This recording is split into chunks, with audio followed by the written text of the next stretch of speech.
டெக்ஸை பற்றி நாங்கள் பார்க்கும்போது டெக்ஸ்ட்ல இருக்கிற ஒரு முக்கியமான ஒரு பகுதி தான் பேமெண்ட் பண்ணுறது. இந்த டெக்ஸ்ட் பேமெண்ட்டை பே பண்ணும்போது நீங்கள் இதை கேஷ் மூலமாக பே பண்ணலாம். ஸ்லிப் மூலமாக ஸ்ரீலங்காவில் இருக்கிற பிரதான கவர்மெண்ட் பேங்க் மூலமாக நீங்கள் இதை பே பண்ணலாம். இப்படி பேங்க் மூலமாக நீங்கள் பே பண்ணும்போது அந்த உரிய நாள் பேங்க் க்ளோஸ் பண்ணுறதுக்கு முன்னுக்கு, அதாவது 3 மணிக்கு முன்னுக்கு நீங்கள் போகணும். இதுக்கு இன்னும் ஒரு மெத்தட் இருக்குது. IRD இன்லேண்ட் ரெவன்யூ டிபார்ட்மெண்ட் அறிமுகப்படுத்தி இருக்குது ஆன்லைன் முறை.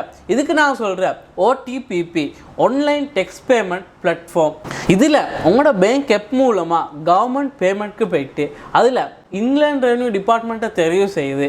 அதில் உங்களோட டின் நம்பரை போல் டின் நம்பரை கொடுத்து, அதாவது டாக்குமெண்ட் ஐடென்டிஃபிகேஷன் நம்பர் உங்களுக்கு இருக்குது, இது போல் இன்ஃபர்மேஷன்ஸை கொடுத்து சரியான கோட்டருக்கு உரிய பேமெண்ட் உங்களுக்கு பண்ணலாம்.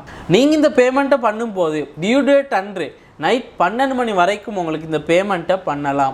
ஸோ டெக்ஸ்ட் பேமெண்ட் பண்ணும்போது ஆன்லைன் மூலமாக பேமெண்ட் பண்ணுறது உங்களுக்கு ஈஸியாக இருக்கும்ன்றதை நினைவைத்துக்கொள்ளுங்க. இன்னும் இது மாதிரி டெக்ஸ்ட் சம்மந்தமான பிஸ்னஸ் சம்மந்தமான வீடியோஸ் நீங்கள் பார்க்கறதுக்கு எங்களோட யூடியூப் சேனலை சப்ஸ்கிரைப் பண்ணி வச்சுக்கொள்ளுங்க. இந்த வீடியோ பிடிச்சிருந்தா லைக் பண்ணுங்கள், ஷேர் பண்ணுங்கள்.